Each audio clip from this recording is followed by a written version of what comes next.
Hey guys, it's Shelby. And Dee. And we just wanted to come on here before the episode began and just kind of give a little disclaimer about what we plan on talking about. Yeah. We want to let you guys know that this is going to be a little bit of a heavier episode where we discuss surgeries in reference to hysterectomies and tubal ligations, women's health, reproductive rights in a sense. Yeah. And just a couple of different things that may be a little bit triggering for some, maybe a little bit heavier for others. Yeah. We just want to give you guys that disclaimer. So if this is not something that you're wanting to listen to, you do have the option to not. Mm-hmm. But we just wanted to give you a heads up so you weren't surprised when we started talking about our coochies. Yeah, basically. I mean, because we are definitely going to come up in here and talk about our coochies. Yeah. It might be a little graphic to some. So if you're, got a little bit of a queasy stomach, it's not anything too crazy. But, if you got a little bit of a queasy stomach, maybe just skip a couple of the parts. Yeah. For sure. But anyways, thanks for tuning in. We love you. Bye. Bye.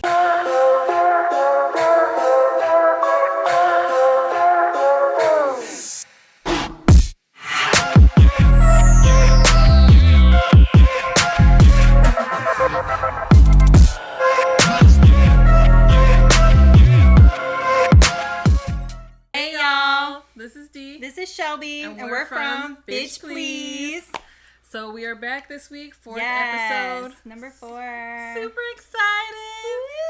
We're going to do a little health check real quick, a little mental health check. How's the screws? Girl, my screws right now we're not all together. Y'all don't understand what we just went through to try to get this all set up. It is currently 6:30 and we started setting up at 4. So it's been a little wild ride. But other than all of this, my day actually was really good. I had a decent day. It wasn't bad at work. It was very chill. I got a lot of shit done. I felt very accomplished. Overall, not bad. So my screws are still in there. Yeah. Yeah. They're just... Mine are on shock right now. They're a little shocked. Yeah. Not surprise shock, but just kind of we had a chill day today. Mm-hmm. And then all of this, they're just kind of I know.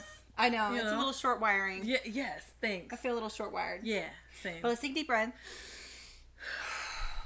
We're good. We're here. We're here. Yes. We're here for episode 4. Yes. I can't believe we're doing episode 4, to be honest with you. I know. I'm really excited about it. I'm really geeked. Yeah, me too. We get a lot of feedback from you guys, and we've heard a lot of suggestions, but as well as just compliments and how they're liking it. I've got people who are quoting the fuck about. I sent it to you today. Yeah. I got people who are quoting the podcast.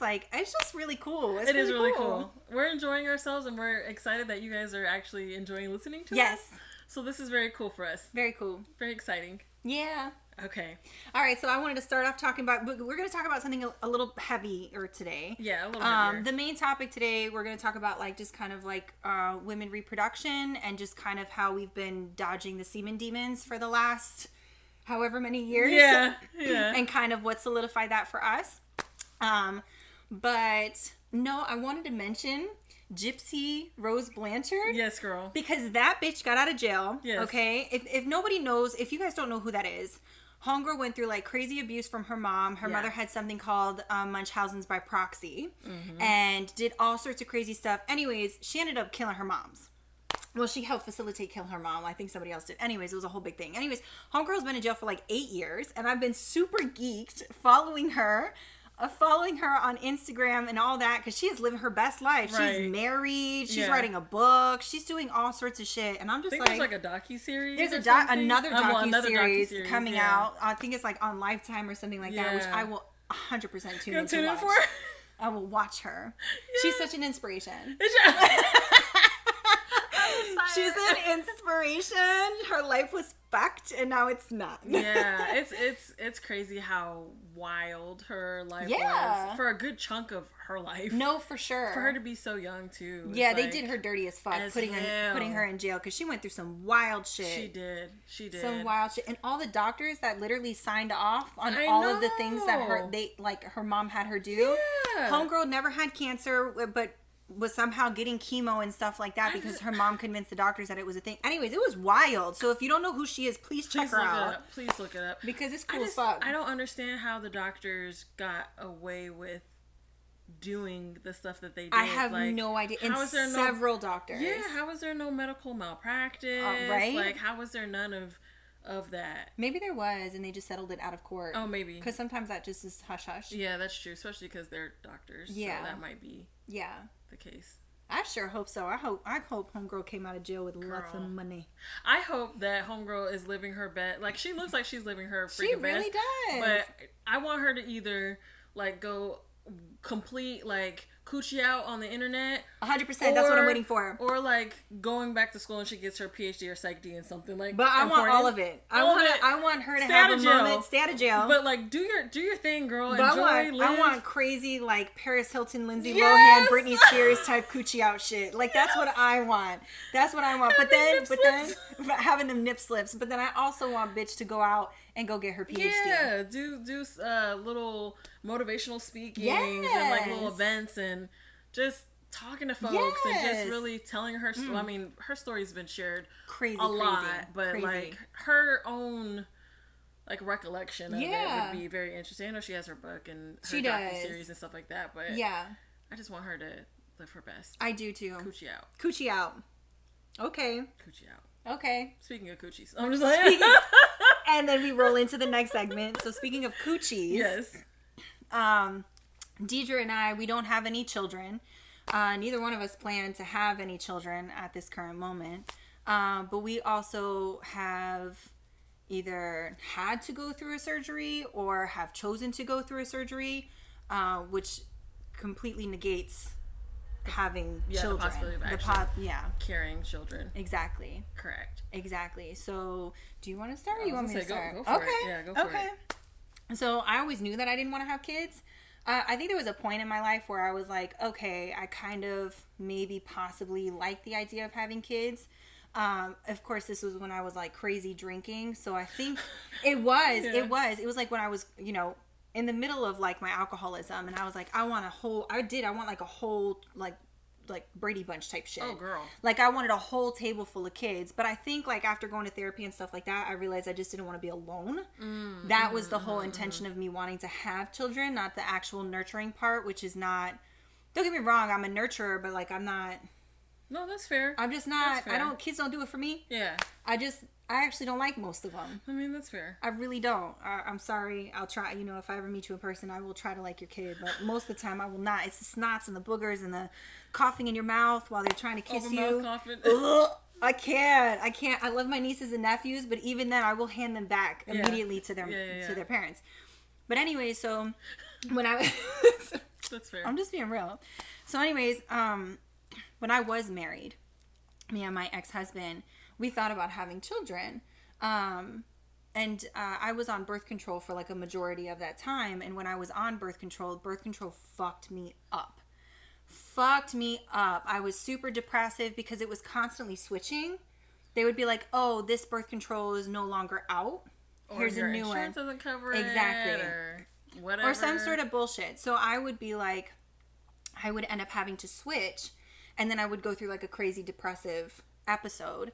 Or I would gain a shit ton of weight, or I would lose my appetite, or, I'd have a lot of shit like that happen to me. And one had my hair falling out. Oh my gosh. My hair thinned crazy much. That was the Loestrin 24 FE. I was on that for a hot second. That made me lose my hair. Yeah, that was bad. Yeah. That was bad. So actually, it got to a point where I completely got off birth control.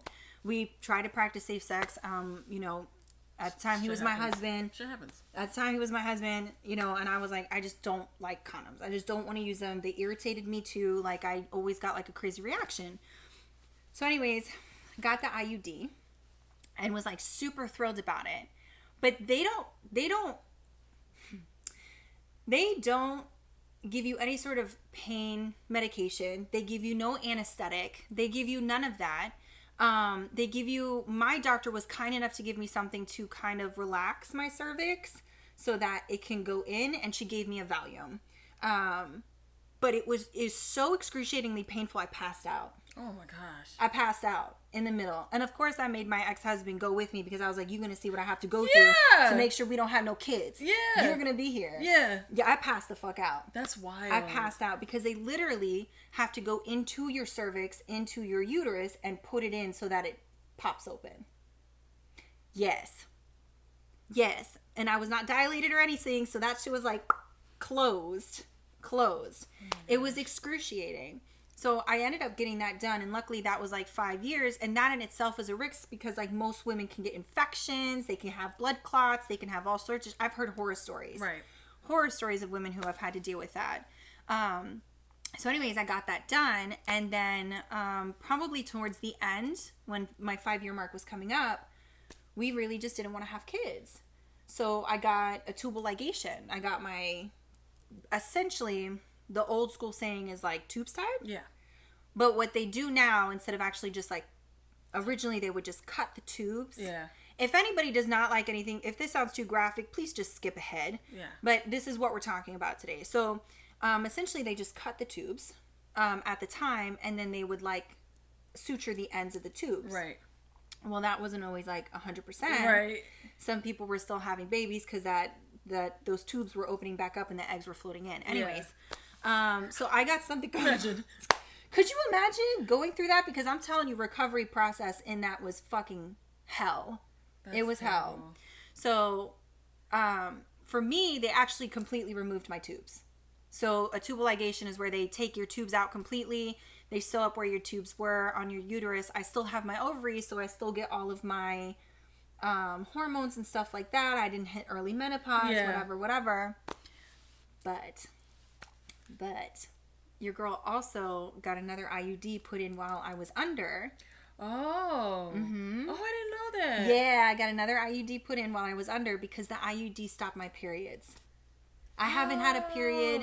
I haven't had a period in probably like 7 years. Oh wow. Yeah. I didn't know that I don't think I realized that they put one in. They did. I asked them to. Oh. Yeah, because my period was so, that was the whole reason why I was on birth control in the first place. Right. My period was so painful. Yeah. It would take me out. I would be on my period for like 7 to maybe sometimes 10 days. It would be ridiculously heavy. Yeah. I would, vomiting, nausea, headaches, definitely the migraines. Yeah. Like the migraines were crazy. All sorts of stuff. And I just did not want to deal with that. Fair. And I was like, I still have my hormones. My hormones work the same. But I was like, I don't want to deal with the rest of it. Yeah. So they put up another IUD in there, and they made sure that, everything was good to go. I still run the risk of the strings from the IUD going back, but I 100% cannot have kids. Yeah. Just with the tubal ligation alone, I cannot have children. Right. I can have children in the future if I decide to, because I can do IVF and stuff like that. Right. But other than that, I can't have any children, which has been great. I thought maybe, I'm not gonna lie. Amen. I thought maybe possibly I was gonna regret it. Yeah. And I liked the fact that I have the option of IVF, even though I probably won't ever be able to really afford IVF. Yeah. But I'm loving it. I love the fact that I do not have any possibility of getting pregnant. Yeah. Same. Yes. Same. Yeah, because I was pregnant when the one time I was pregnant, I was 16. Yeah. And I ended up miscarrying after a certain period of time. And when I was younger, I wasn't always the safest bitch. I mean, I wasn't always the safest bitch. So there was plenty of times where I could have gotten pregnant. Yeah. I was literally out here dodging them demons, man. Girl, sometimes you just gotta I was literally out here. I was like, there's no way in hell. Girl, listen. There was no way in hell. But yeah, no, I did all of that. But the thing is it sucks that, I'm gonna get on my little soapbox real quick, just for a minute. Hop on. It sucks that we have to go through extensive measures as women to be able to not have children, and men don't have to do shit. And the thing is there's vasectomy, which is out there, which at the time I asked my ex-husband if he wanted to get that because he did not want to have children. Right. Which is reversible, which is effective.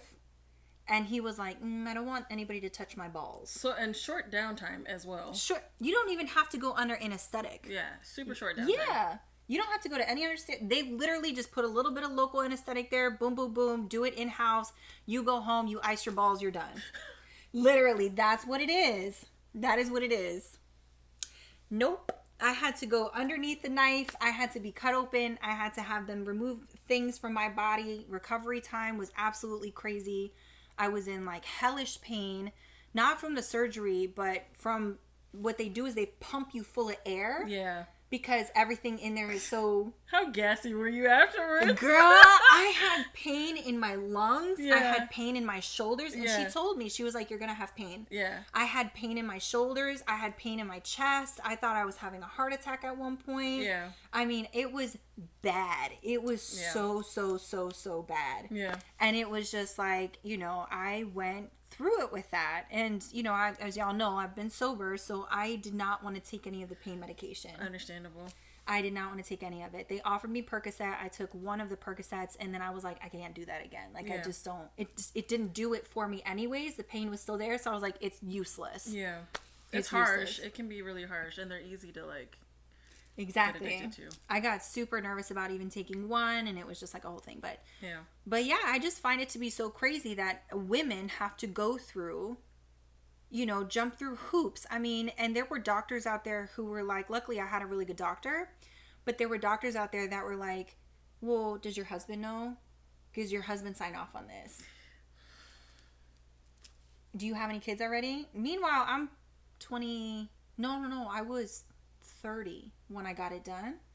And they were like, oh, but you're so young. And I was like, I don't want kids, bro. Yeah, well, if I haven't had them now, I'm not going to want them later. They are always concerned that you're going to change your mind or try to, like, sue them. Or if you, you changed your mind later on and you want kids, or, like, worried about that backlash. And I think that's one of the big reasons why, especially at our age, like, they get so kind of weird about it. Which is like, I hear you. Yeah. But if it hasn't happened by now, I'm not trying to. It's do not that, gonna happen, girl. It's not gonna happen. I'll never forget, and this is kind of it's related, but I remember at an old job that I worked at. My co-worker, she was my boss at the time. She had already had like 2 kids. Yeah. And she was telling her husband, she was like, "Hey man, I don't want to have no more kids." And he was like, "Okay, that's cool." Well, when she went in after she had her second to have a hysterectomy, they were like, "You have to get your husband to sign off on it." And if he said no, she couldn't get it. Yeah, isn't I'm that like, wild? and what year is this? Isn't that wild? Girl, crazy. That we have to have a man sign off Permission to do what you want to do with your own body. With your own body. With Like, your own body. That mess was crazy. Yeah, super crazy. My doctor was bomb as fuck because I was like, what do I need to do this? Because Yeah. I already knew like what some other doctors required. Yeah. And she was like, she told me straight up, she said, it is your body. I'm here to support you. Yeah. I am your doctor. Yeah. Like, if this is what you want to do, I'll support you. There's IVF in the future. You know, she was just like making sure everything was clear. Yeah. She said, you know, I want you to know that this is 100% irreversible. We cannot put these things back in you. And I said, no problem. Let me sign the paperwork. Do you need it in blood? I will give you my soul. Like, Yeah. it was just, it's crazy. It is very interesting. It is very, very interesting. So I had a hysterectomy in Same year as me. it was months apart. Or actually, I don't even think it was months apart. I think it was like a few weeks apart. Yeah, I think it was a few weeks apart. So that was what, 2022? Yeah. Okay. So I had a hysterectomy. Not a full. My uterus is gone. My tubes are gone, but I still have my ovaries, so it didn't like set me into early menopause. The reason why I had a hysterectomy is because they kept finding like precancerous cells, and they had kind of progressed each time. And at the stage that they were at that time, it was like the next time I went back, there was a good chance it was going to be like full-blown cancer. And I had gone back and forth about having kids early on, but at this point I had been like, all right, I don't want kids. So the doctor, he was kind of hesitant because he's like, you know, you're still young, you may change your mind. And I was like, look, bro, you got a possibility of me absolutely getting cancer because that's how it's been tracking, or me potentially wanting kids that I don't actually want to have. Take this shit out and let me move on. Facts. And so there was a little bit of like, we just want to make sure we can do the conservative approach so that we don't like ruin your chances. And I was like, look, man, I don't want to like risk getting cancer. Yeah. I did not want to do that. Yeah. And so I was like, if you can just take it, I'll figure it out later. Like, I don't want these kids. Like, I was like, if this is what needs to be done so that we can ensure that I won't have cancer in the future, because that's the way it's going, then we're gonna do it. Yeah. And so I ended up having the procedure. It was interesting because they did it laparoscopically, which was cool. However, in order for them to get my uterus and everything out, because I had a huge ass fibroid that I did not know about, they had to pretty much remove it vaginally. Yeah. I had my surgery around Mother's Day. Oh, yeah. So it was a very weird time. Yeah. Because, like, I didn't want to have kids, but the option was always there for me to have kids. And now that I'm not going to be able to have that option, at least, like, physically having kids, and then having to birth my own reproductive organs around Mother's Day, it was just, it really messed with me mentally. Yeah. And honestly, recovering after that process was very up and down for me. It was very, like, I had a lot of highs and I had a lot of lows, but the lows were, like, very, very, very low. Yeah. My emotional state was all over the place. I was a complete bitch for, like, a year. Like, I was still trying to figure shit out. Really trying to figure out, like, what womanhood meant to me, because, you know, you have people like, oh, well, you know, your value as a woman doesn't exist anymore because you can't have kids. And you're just like, I would fight. What? I would literally throw hands with that person. You know, so you're just kind of like trying to figure out, like, how do you feel about yourself and your femininity, and what does it mean now, and what does that look like for you? And I also had horrible ass periods, so the fact that I wasn't gonna have a period anymore, I was like, sign me up. Yeah. The problem is, I still have all of the PMS. I still have all of the symptoms. I just don't bleed. So I still cramp like crazy. I still get cranky. I still get bloated. I still get all of that shit. I just don't bleed. And at this point, I would kind of prefer to have the bleeding. Honestly, if I'm going to still have all the other symptoms, I mean, might as well. Right? But yeah, because you don't know. Because you don't know. I'm just like... You're like, why am I pissy today? I just don't... Because you don't have periods. And unfortunately, because my body still operates like it did when I had a cycle, I'm still like clockwork every 3 weeks, and so it's just like, I have to keep dealing with that until I hit menopause. Which, you know, whatever. But the thing that was really funny about it was like, well, how does your partner feel about it? And I was like... First of all, that's none of your goddamn business. Whether I have a partner or not. I don't know if it matters, honestly. Yeah. I was like, we had a conversation to see, like, hey, you know... Yeah. What do you think about this? Yeah. And it was kind of like, yeah, you do what you do to be safe, girl. Yeah. Like, good on you. Like, yeah. But it was a question. It was like a concern. And then, I will say, though, my family, super awesome with this whole process. Yeah. Like, I think it maybe caused a little sadness when it came to me being like, yeah, that whole grandkid thing, dead. Like, we can adopt or whatever, but that's probably not gonna happen. But I was like, that whole me, no, that's dead. But like there was support groups that were sent to me, and like different like outlets and concerns, and like, well, have you thought about that before I had the surgery? Have you thought about this and how it's going to affect you?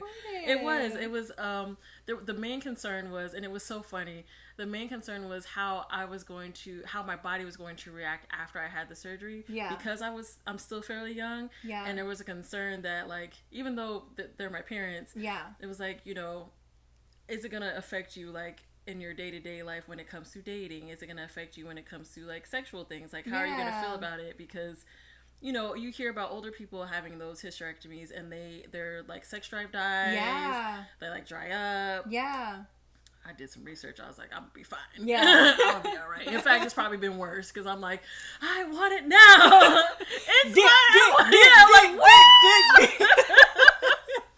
But yeah, it was really nice to have that support and try to have that understanding of like, what can we do to make sure you're good? We don't want you to make these decisions and not be okay. And you know, it was just cool to see like other women have gone through this. It was really interesting to see that a lot of women had gone through it at the age that I was in. You know, because I don't know, for me, I thought about when women had those surgeries and things like that. Older. They were older. Yeah. They had already had a bunch of kids. Yeah, they were much older. It was like rare to me at the time to hear that somebody was getting it done in their 30s. And I kid you not, as soon as like I had it, I hear about a lot of people. Yeah, I know that have had it in their 30s. Yeah, and you're like, well, what was yours for? And it was like, oh, I just had really bad periods, or I had 4 kids and I was like, my periods were bad. And I'm like, that's crazy. Yeah. Or it's like, oh, I had this, you know, or I had cancer and I did. Yeah. And it was just kind of like the range and what people were dealing with was so interesting. So it was a really cool process after the fact. Yeah. But it just took a little bit to get there because it was just a weird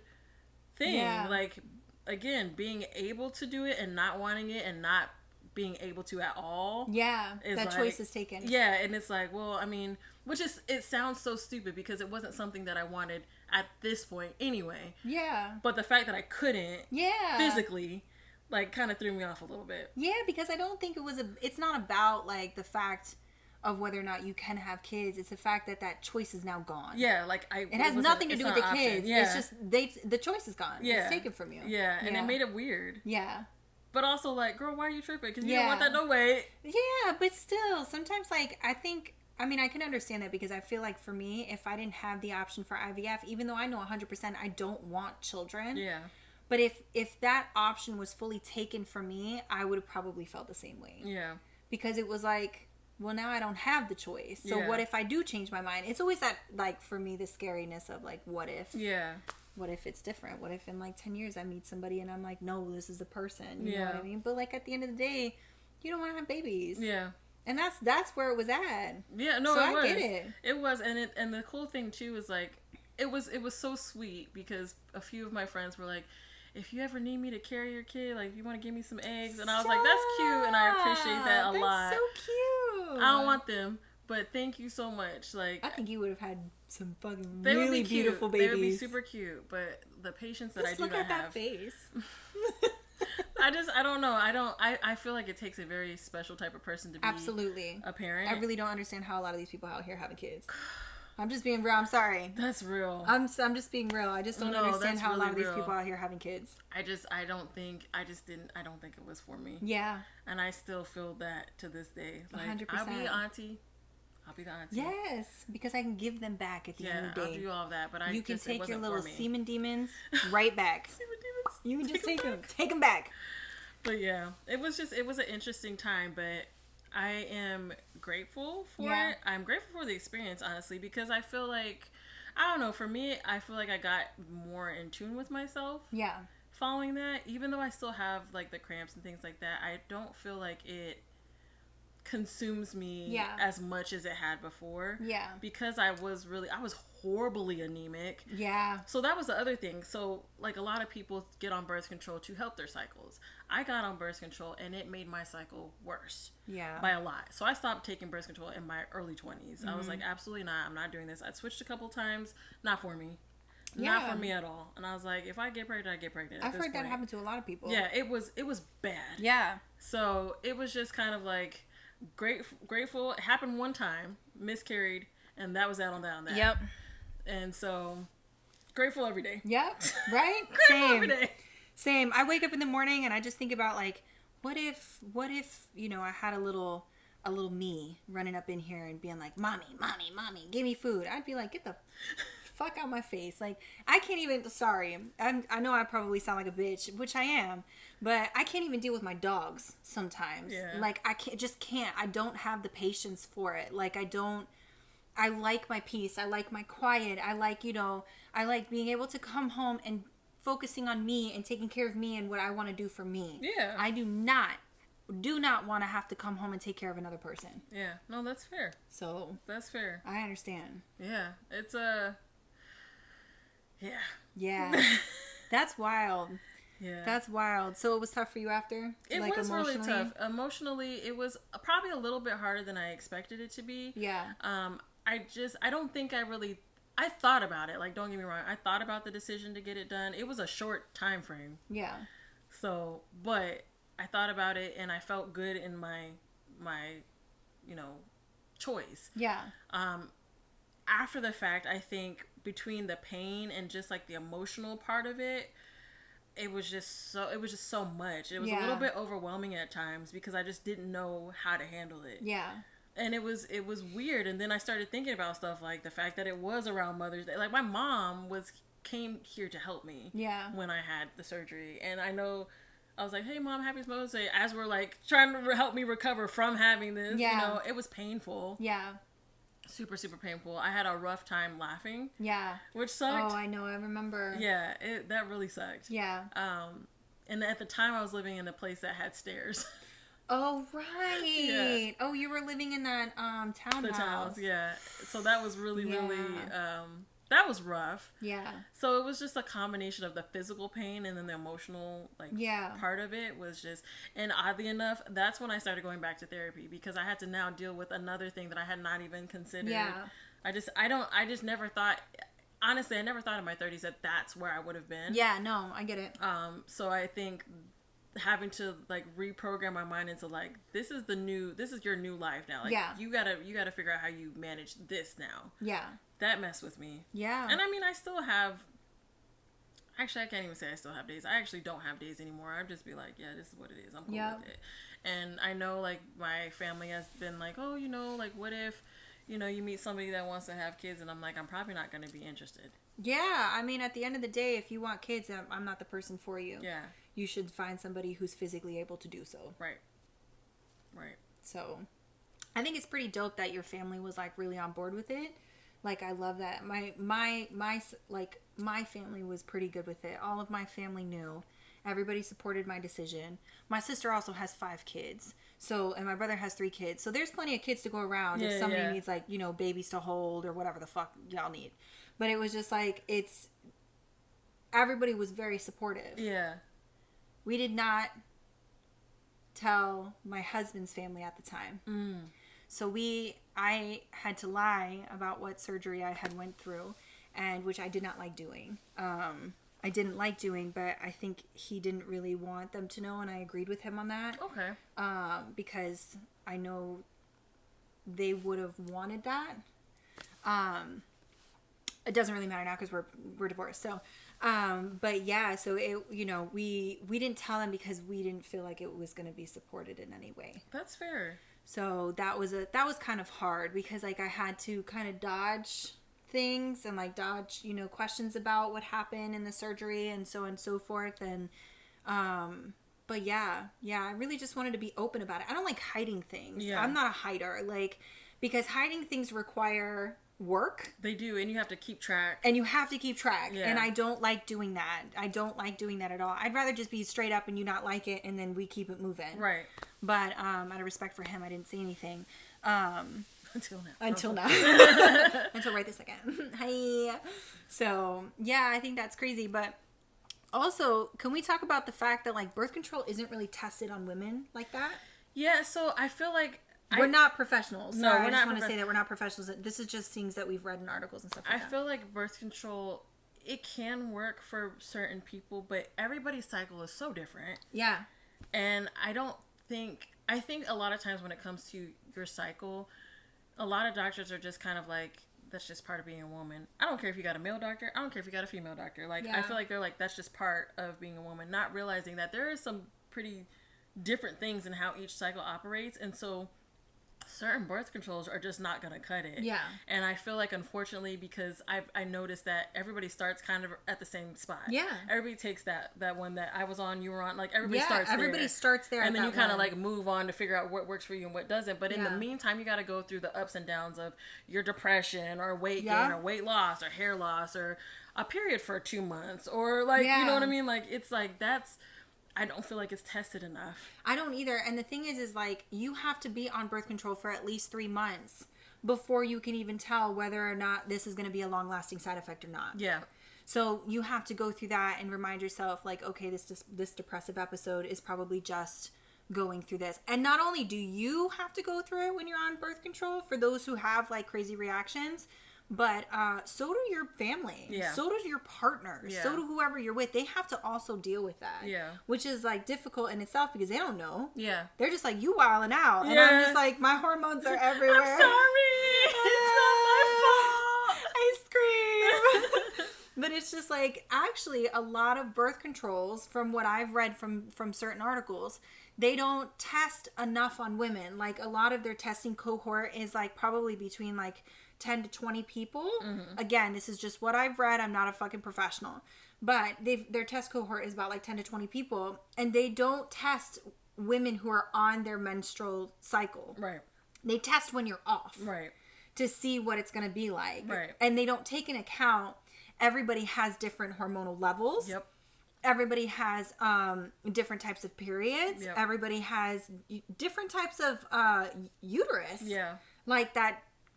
cause different types of periods. You know what I mean? Yeah. They don't take into account any of that. It's hardly tested. And basically, they do like Loestrin 24FE was the one that I was on. Now it's Loestrin something else, and they just change one little chemical in it, and then they just dish it out to the fucking population. And they just kind of hope it works for each. And they're not, like, they make something that is a one size fits all, but that's not how our bodies work. I know. Which is like, you can't do that. Like, in kind of what you were saying with having, you got to test it for 3 months. Like, in my situation, when I first got on birth control, I had to test my first one for 3 months, and the first month out of the 3, I was on my cycle the entire month. Yeah. I thought I was going to die. Yes. Because I was anemic already. And then I was horribly anemic after that. Yeah. I had no energy. Like, I was constantly, like, I was weak all the time. Yeah. I was like, I'm not going to make it Yeah. to test out anything else. Yeah. And around, like, month, I think after that first month, I was like, we got to try something else. Yeah. Because my levels were low, and I was like, I cannot keep doing this. That's crazy. Girl, it was rough. I was like, That's after that, I crazy. tried one other birth control, and I was like, I'm not doing this shit anymore. Yeah. And I just stopped altogether. Yeah. Yeah, I mean, for sure. I was on birth control for like fucking 10 years. Oh, yeah, no, I didn't even make and it that long. I was losing my shit by the end of it. Like, and it was so bad. And then getting off. Yeah. Getting off of birth control was almost as bad as being on it. I literally had to, like, I went through withdrawals. I did. I went through withdrawals. My hormones were crazy. When I got off birth control, I had a period for 3 weeks. And I get menstrual migraines. So I would get, and I get ocular migraines too, so I can't, like, see. Right. I lose my eyesight. So I was like, it was just wild, like, how crazy it was to get off. And then to put the IUD in, I was on my period for 2 months. See, I never tried the IUD, and I have heard horror stories about Me IUD. too. I've seen, I don't know how true this is. I remember somebody saying that they got pregnant on an IUD and, like, they maybe my had the sister IUD. did. Oh, well. I was like, I don't know if that's true, but, like, I've seen people get pregnant off of IUD, and Yeah. I'm like, that's wild. I'm almost positive my sister got pregnant while she had an IUD in. That's wild. Isn't that crazy? Yeah. They're supposed to be these little men that That are are just, like chilling in here, wop, wop, wop, just fucking fighting them little Semens away. They was like, come on in. Wham! Come through. It was on this, and the sperm went that way. Yeah. Little semen. Wild. Crazy. Did you hear, and I don't know how, I have to read more on this. I actually have a book about it that it's in, like, one of my to be read books. But it is about how they actually used Puerto Rico to I did hear about that. to test the birth control on these women unknowingly. We, who was it? Me and somebody, we were talking about it at work one day. Yeah. I think it was you, me, and one of our other coworkers. Yeah, I think we were all talking talked about it, and at I was like, work. that is crazy. Yeah, they used the island. They used the women on the island, and they secretly gave them birth control to test to see how it would work. Kind of off topic, but not. I am so tired. And I know it changes as the time periods change or whatever, but I'm just so tired of people deciding to test things on minorities. Yep. Every single time. Because they also did it to black women in prison systems. It just, I don't understand. I get it. Y'all think we're magical. Mm-hmm. We are. Yeah. But, like, black we are women human. are absolutely fucking magical. We are human. We're absolutely human. Yeah. Human beings. Yeah. It's crazy.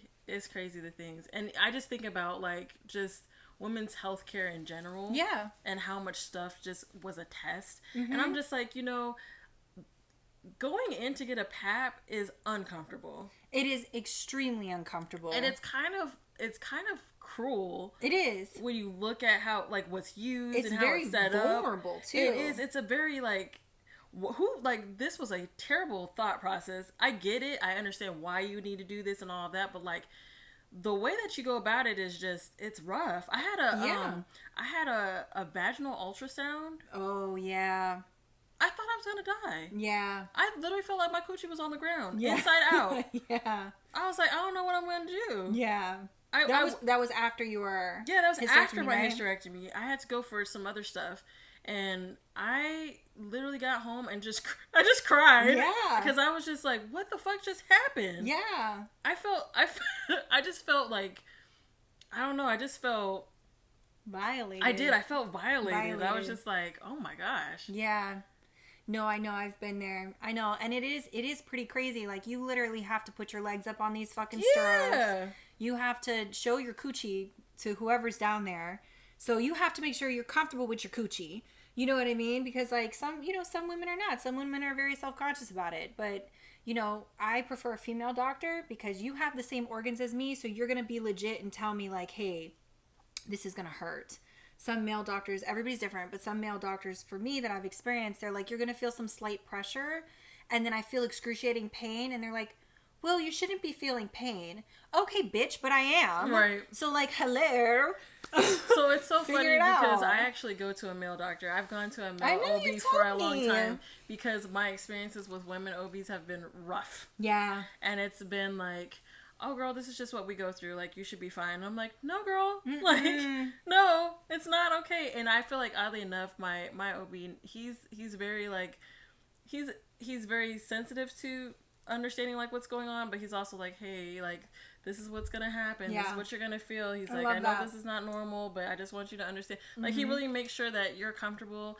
And I felt like some of the women that I had have just been like, girl, I got the same issues too. It shouldn't be bothering you that much. And I'm like, yeah. No. Yeah. This is a problem. First of all, this is an issue. Yeah. I'm telling you it's an issue. So as your patient, you should try to figure out what said fucking issue is. Yeah. And help me out. I felt what like am I paying you for? I literally felt like I had to advocate for myself a lot more with a female than I did with my current OB. I felt like that with men. Yeah. It's just really... It's just crazy. Yeah. That's not really, to say there's not good male doctors. Absolutely. And there's not saying that there's good female doctors. It just really depends on like who you deal with, what your experience is. So yeah, I mean, yep, yeah, it's wild. It is wild, but it's a thing.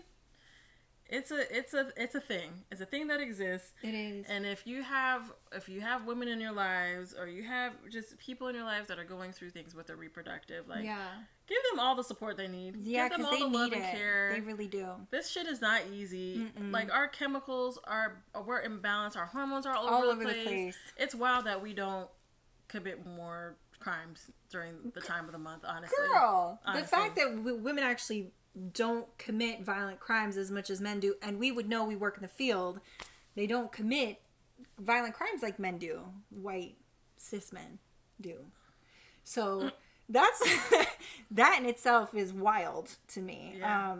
And we have to go through this shit every single month because just like D, I don't have a period, but I still have to go through, the ups, the downs, the PMSing. Why do I want to eat more food? Why do I feel like crying? Why do I feel nauseous? Why do I feel, and it's like these things, and it's every 3 weeks. Yeah. And it's just like, I ask her because somehow we sync, the two bitches who don't have, if y'all have never heard of this, any of you men listening, women do sync up. It's like a hormonal thing. Yeah. We do sync up. And Deidre and I think because we spend so much time together, we've synced up, and we're the two bitches that don't have periods. Yeah. So I'm always going to her. Are we about to start a period? I'm like, girl. Right. Are your titties hurting? Do your titties hurt today? Yeah. Girl, that's the worst for me. I hate when my tits hurt because they get swollen. Yeah. And they hurt. That is oddly one of the things that I never had. Really? Never had any issues with my chest hurting at all.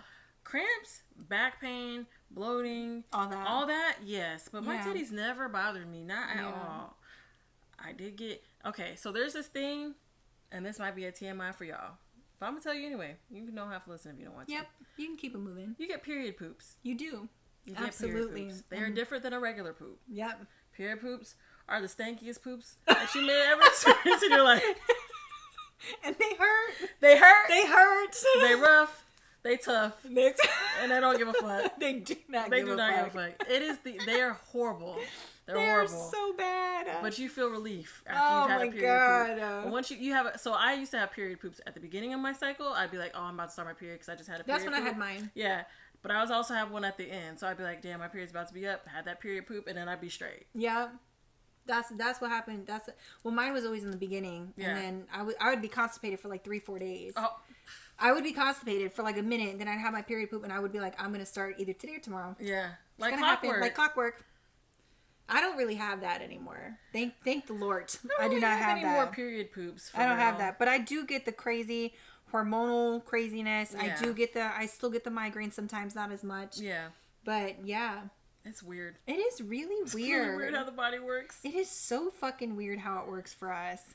constantly preparing us for a baby that we don't even fucking want. I know. You know, every month, it used to piss me off every month when my cycle would start, because it'd be like my uterus was in there fighting a fucking civil war. And it was just like, hey, bitch. And I'd be like, look, just yeah. And I'd be like, look, man. Yep. Y'all gotta just come to agreement. Like, everything's okay. Facts. Like, y'all chill out. It used to feel like they were angry at me. My baby box would be boxing, kickboxing. It felt like I was being punished because it was not fertilized. Yeah. And I'm like, I don't deserve this. Like, will you just calm the fuck down? Yeah, just chill. I don't want it. Shoot me a text like, hey, bitch, we not pregnant, so I can be like, cool, and then we can keep moving. Yeah, I'm like, I don't need this. Why do you have to hurt me in the process? Oh my gosh, the worst. But you know what I think is funny? Sorry, not to cut you off. You know what I think is funny is men's reactions to periods. Some men's reactions to periods. Some are funny. Some are funny. Yeah. Because I've known men who are like, ew, go away, and I'm like, I noticed that's a part of my body. If they have sisters, they're normally not phased. Yeah, they really don't give a shit. They're not phased at all. They're like, really yeah, no, my sister went through this. You're like, cool. Yeah. But there's some men that I've met that I would be like, oh, I'm on my period, and he would be like, all right, I'll see you in a week. And I'm like, wow, we didn't date for long. Oh, I'm sure. We did not date for long. I'm sure. But yeah, it was like some men get really, really grossed out about that shit. Which is so weird.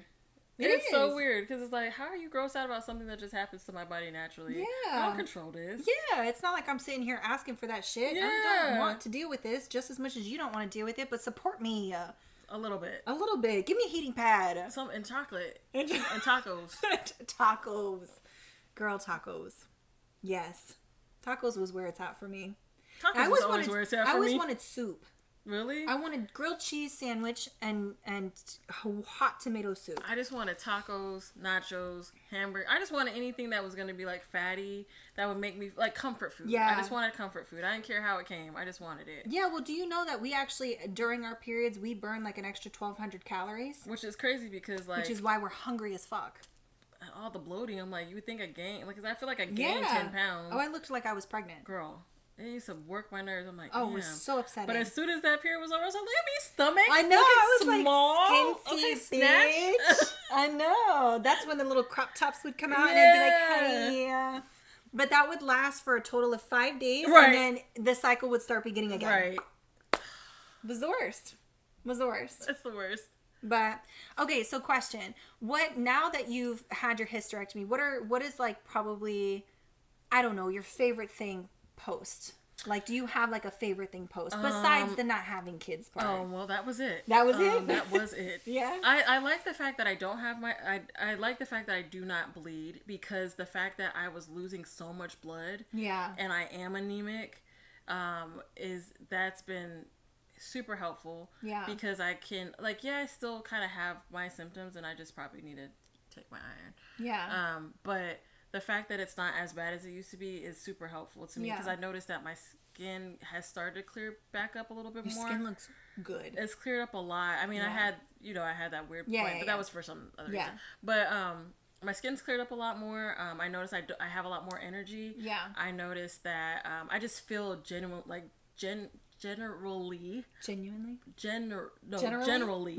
better. Okay. Like, just overall, I just feel good. Yeah. I think that's been one of the biggest things for me, but also just how I feel about myself. Yeah. Like, I know at the beginning of it, I felt really, like, I don't want to say ashamed, but I felt kind of like bad, because I don't know, I was still trying to process. Yeah. And now I don't feel like that. I feel very happy about where I'm at. I feel good about myself. Mm-hmm. I feel like I'm kind of more in tune with myself. Yeah. I feel good about it. I love that. Yeah. What about you? For me, I mean, besides the fact that I don't have kids, well, I still have my uterus, but with having the IUD and all of that in there, I have to agree, like, my thing's the same. Not having a period. Like, not having to deal with the pain, not having to call out of work, not having to deal with that, as bad as it was. I mean, my shit would take me out, and I had to do this once a month. So it was just like, I can't do this all the time. So dealing with that is great, but also there's a freedom to it, to not being able to have children, and to not having a period, and to not having to deal with that. I feel like there's a freedom to it. Yeah. I feel like there's I don't want to say like a societal bondage, but there's just like this, there's this, it's gone. Yeah. So now I don't have to like, you know, try to make up excuses to people as to why I don't have kids or why I don't plan on having kids or whatever. All I have to say is, oh, I got a tubal ligation done. That's it. Let me tell you something. Yes. I just gotta get comfortable. Are we gonna get comfortable? I need to get comfortable. Okay. It's happening. Because I feel like it's so rude for anybody to ask anybody when they're having kids. Yeah, I can't stand that question. Very rude. I think it's disrespectful. I think it's none of anybody's fucking business. I think it's rude as hell. Yeah. I love when people are like, oh, I'm surprised you don't have kids yet.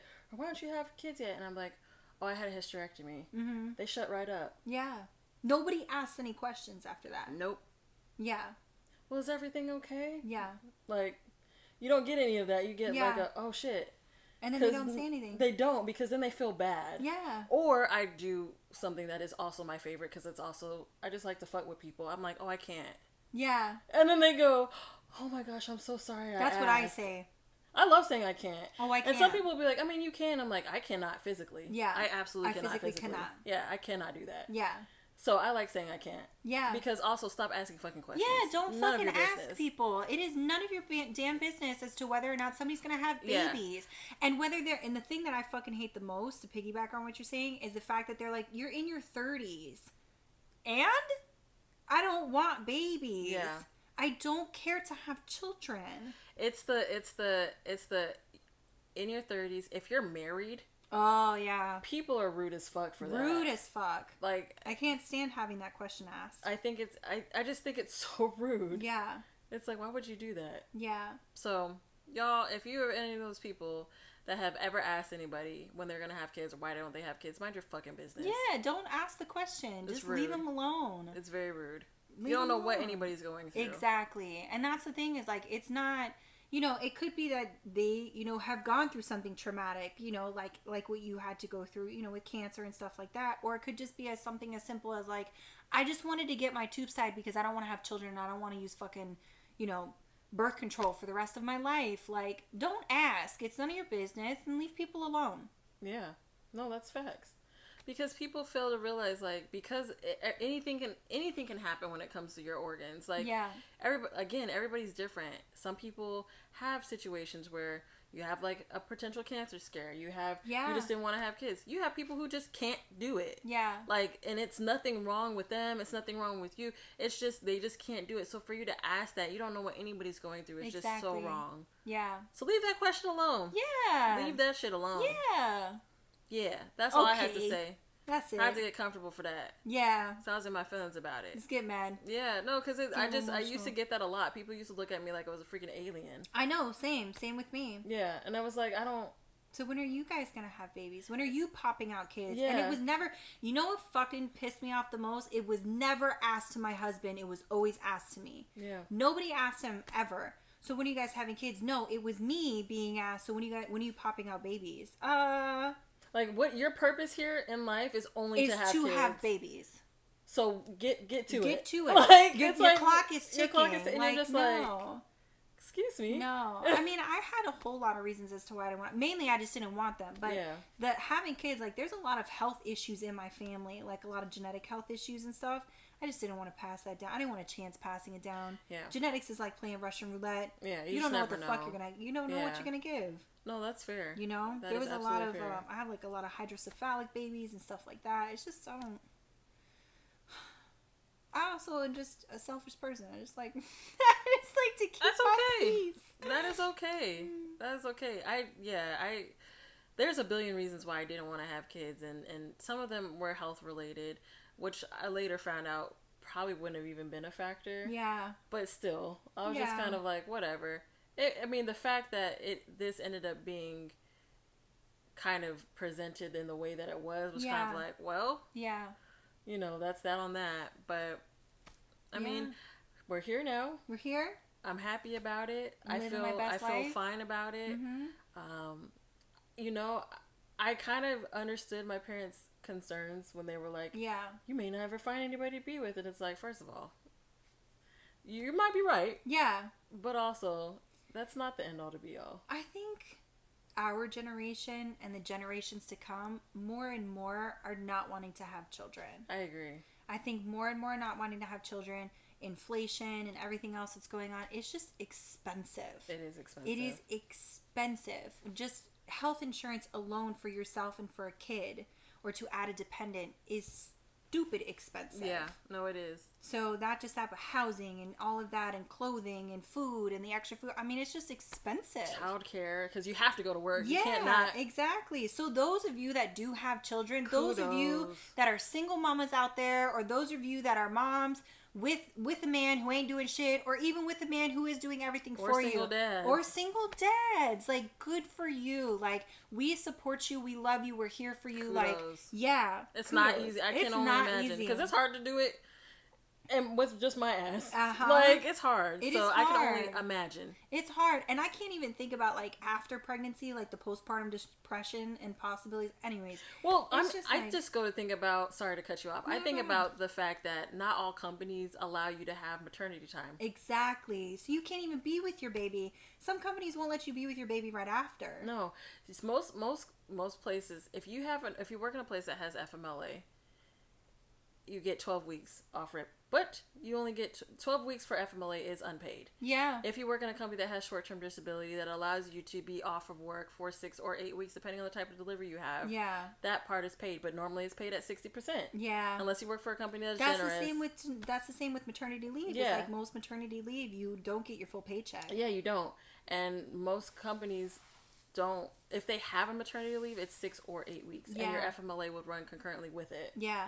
Do you know the U.S. is like the like one of the main countries in the entire world that has the most shitty system for maternity leave and paternity leave, because most places don't offer paternity leave. Oh, paternity leave just kind of came up in the last maybe like 5-6 years in certain areas. Yeah, but in Europe, that's a huge thing. Oh yeah, that's a huge thing. But I mean, in the U.S., it just came to be, which is crazy. Isn't that wild? Yeah, if you wanted to take, like, I remember I worked for this company, and the company that we administered for, they offered their workers bonding. No lie.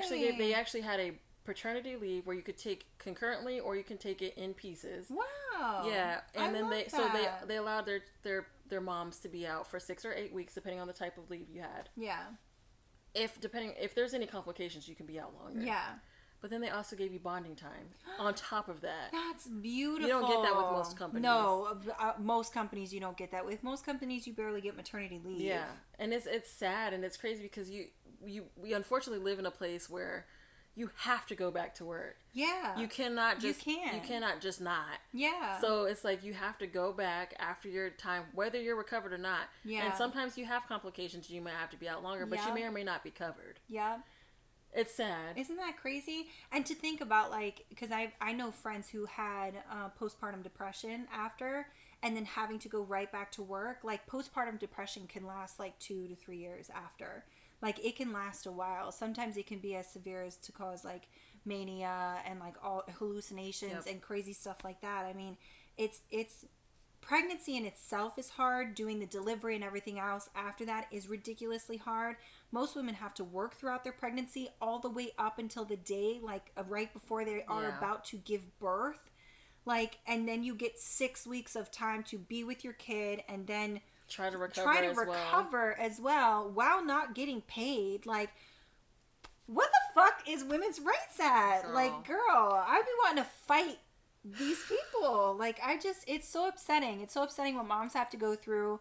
You know, we don't have to deal with it because we don't have kids, but just because we don't have kids don't mean that we don't understand and we don't sympathize with people who do have kids, who do have to deal with the bullshit that comes with, not being able to be there with your babies. Yeah. I remember I saw something, they were doing interviews in the UK, asking people, like, how much do you think it costs to have a baby in America? And, like, people were like, oh, like $300. Yeah, like, oh, $300, this, and that. And they were like, yeah, it's like $20,000 to $40,000 to have the baby. Just to have the baby. People were blown away. Yeah. They were like, how is that even legal? How is that and I'm even like, legal? I mean, that's just America. That's just being at the hospital to give birth. Then they were like, well, what if you wanted to have skin-to-skin contact? And they were like, what do you mean? Yeah. Like, that's an extra charge. And they were like, well, some places, you have to pay places. extra to, like, actually hold your baby. Mm-hmm. And they were like, that doesn't make sense. Like, they were just so blown. They just couldn't understand. Yeah, we are so ass backwards here in this country when it comes to women's rights in general. And just overall human rights, but women's rights in general, if we're going to, because that's the topic we're on right now. Yeah, it's sad. It is really sad. And to be in a place that doesn't not only care about... Go ahead. So it's just interesting that we live in a place that doesn't particularly care about, like, the child when it exists, but is real concerned about it in the womb. They are. Doesn't care about it after it's here, but is real concerned about how it is prior to even being here. Now, I respect, because I'm going to just say this, and this might be a little controversial, but I respect anybody's thoughts on this, whether you're pro-life, pro-choice, or whatever. It is your decision. Whatever you want to do, whatever you support, go ahead. I'm pro-choice. I'm a pro-choice girly. Only because I just know what it feels like to not have rights towards your own body. Yeah. So I am a pro-choice girly. But I believe it's crazy that that's how it is. Like, the baby in the womb is more important to some people than out. I mean, we have these children in foster care systems. We have, all of this, but that's the focus. The focus is what's in the womb as opposed to what services can be provided to women after that child is birthed. They don't care. It's not, I mean, it's not, yeah. There's not a lot offered out there. There's not. And I just think it's crazy because after everything happened with the Roe v. Wade, magically, there was no more formula that was available for people. And it's like, so you want people that be forced to have these kids. Yeah. But now that the kids are here, what are they going to eat? Yeah. What are they going to do? And it's crazy because, like, you have programs like WIC and stuff like that. And I think it's Medicaid. I think Medicaid. Medicare is for the old people. Yeah. And then Medicaid is for... Anyways, it's one of the meds. Yeah. It's one of the meds. But they have that, but that's only offered up to a certain amount of time. Yeah. And that WIC formula is disgusting. My sister had to use WIC. Like, and some of the stuff off of WIC, like, you use it because you have no choice. But, like, some of that stuff is not the best. So it's just like, it's kind of upsetting, like, that we don't have more programs for single women, that we don't have more programs for single dads, to support, to do that. But everybody is so heavily focused on just making sure that the woman has to fully carry this fetus. Regardless of the situation.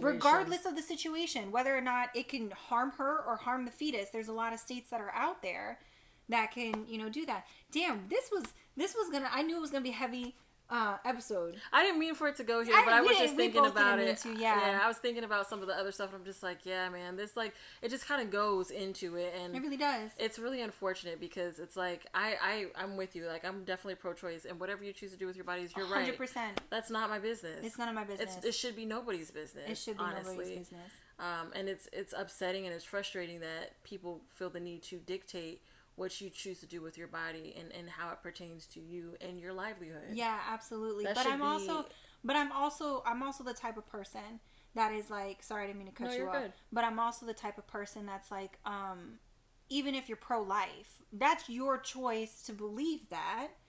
Go for it. But leave me and my choices alone. So this is the thing I saw, and I was like, this is so accurate. I wish I could find it for word because it was so accurate. He said people that say that they're pro-life are not pro-life in the way that they say. Mm-hmm. They are pro-life in the womb. They're not pro-life when the child is here, because if they were pro-life when the child here, they would have more programs for when they're here. Yeah. If they were really pro-life when the child was here, they would have programs to make sure that they were safe in their schools. Yep. And this and this. He said, if you're going to be, I forgot what all he said, but pretty much he said, if you're going to be pro-life, you need to be pro-life from the womb to the tomb. Yep. The whole thing. I was like, that is so accurate. That is accurate. Because he's like, he said a lot of the people that are pro-life are not pro-life. They are anti-abortion. Yes.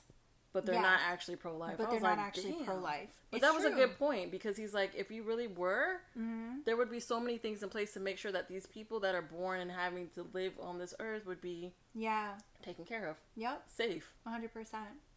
No, I agree.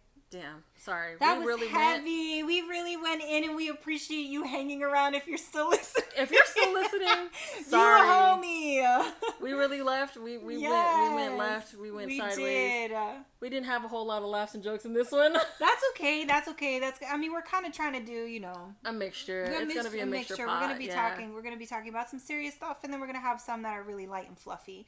But, I mean, I would love to hear from all of the girlies and the boys out there if you guys have any, experiences with hysterectomies or just, female reproduction, or your experiences with doctors. I would love to hear about your experiences with doctors. I would love to hear that. I would love to hear, especially from ethnic women, because I would love to hear that perspective as well. But I'd also love to hear, talk to us. You're pro-life, you're pro-choice, you're pro, whatever it is. You just don't give a shit. Like, we just really want to hear about it. So, yeah, you can, did you have anything else? No, I didn't. I feel like I've talked enough. Wrapping it up. Yeah, we're gonna wrap it up. So you can follow us on Instagram. You can, which is at _BXTCH. Please underscore. Thank you. I forgot. You can follow us on Instagram. You can also catch us on YouTube. You could do little voice notes on the Spotify. Spotify for podcasters. Yes, Spotify for podcasters. Please reach out to us. You can find our email on Instagram. Anyway, but you can find our email on Instagram. Feel free to comment in the YouTube section as well if you have any thoughts or opinions. We're here. And listen to us on any streaming platform. Yeah, listen to us on any streaming platform. You guys interact with us on like our Instagram, our TikTok. 100%. Our Spotify has normally polls and questions, so interact with us there. Yeah. But yeah, until next time, guys. All right, we love you. Bye.